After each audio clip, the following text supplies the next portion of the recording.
Highest bar. In 2 different bottles.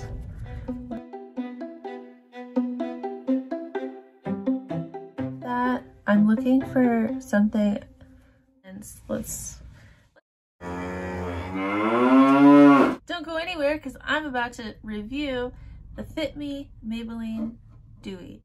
So to show you today, I have Maybelline Fit Me Dewy and Smooth Foundation in the numbers 110, 128, and 120. And I purchased these with my own money, so you're getting an honest review. So let's start in with the swatches. Now the reason I bought 3 shades is because when I like something, I like it in every color.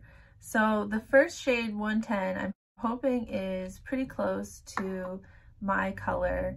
I am like a fairer person. And here is the 120. I'm going to swatch that right below the 110. This is called Classic Ivory, but it is coming across more of a neutral. Obviously this Porcelain is coming across a little on the warmer side. And the third and last but not least is the Warm Nude in the number 128. And we're swatching that right below. And there's all 3 shades together. And you can see they are dewy, they're glossy. I think I'm gonna go with the 110 Porcelain all over my face. And I will show you the application with a brush and a wet beauty blender. So the other thing, first off, the number one thing I look for is that it covers the redness, and that's just like the bottom, what is it, like what I need a foundation to do. And then on top of that, and then secondly on top of that, I just want my skin to look really natural. I want it to look like healthy and fresh, like I'm not wearing any foundation at all. I mean, what would be ideal for me is that nobody would be able to tell up close, and very up close, that I have any foundation on. So far, that is almost exactly what I'm getting from this foundation. Keep in mind, this is a first impression. I've never tried this before, and I'm a matte girl.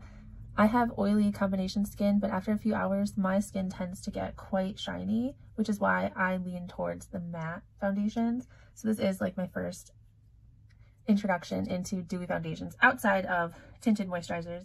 So here is half on, half off. Oh, just for comparison, let's do this side with a wet beauty blender, because a lot of people, especially if you have dry skin, a beauty blender is going to be your friend. Because the thing with dry skin and a brush is this swirling will pick up some of the dry skin, make it look drier, you know?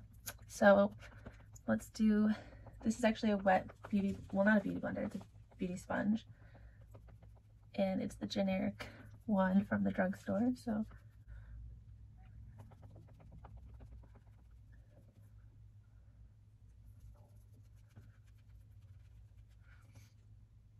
So this is with a beauty blender, we're getting less coverage. The beauty blender is wet.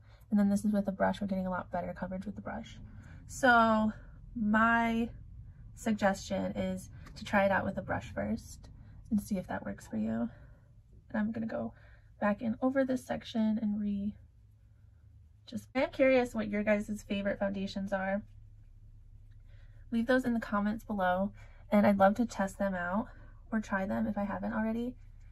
And also, if there is a new product you'd like me to test out, go ahead and comment that in the comment below as well.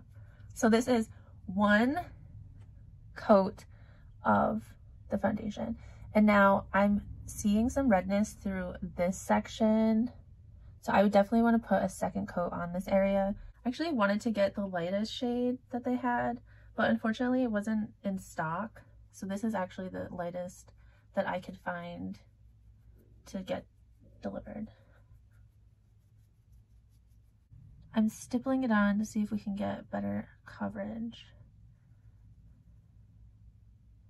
That doesn't look like it's working very well.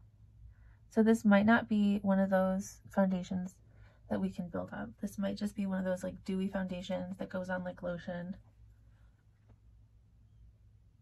Okay, so my review is that this foundation is looking really good on smooth skin with like few imperfections, maybe just some large pores. This doesn't look like it's going to be a good foundation for someone with blemishes to cover, or any type.